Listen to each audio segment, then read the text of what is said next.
ඔයා දක්ෂයෙක්. ඔයාට හෙලින්ම ඉන්න පුළුවන්. ඇයි හැම දෙයක්ම අතෑරියේ? ඔයා හිතන්නේ මං අතෑරිය කියලාද?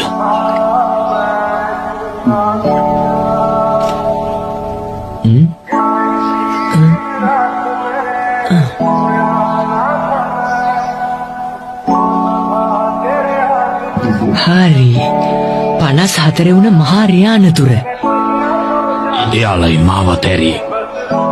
මාව සම්පූර්ණයෙන්ම හැදුවට පස්සේ මම ගියාම යාලා මට කිව්වා මගේ කාලේ ඉවරයි කියලා.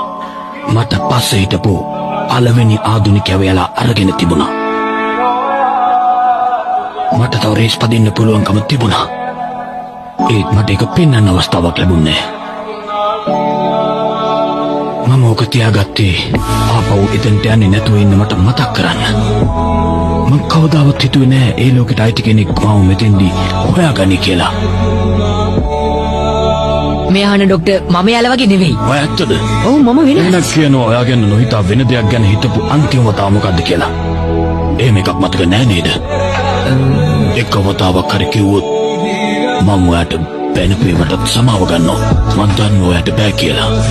මෙහි ඉන්නේ හරිම හිත හොඳ කට්ටියක්. එකිනෙකා ගැන ගොඩක් හිතන.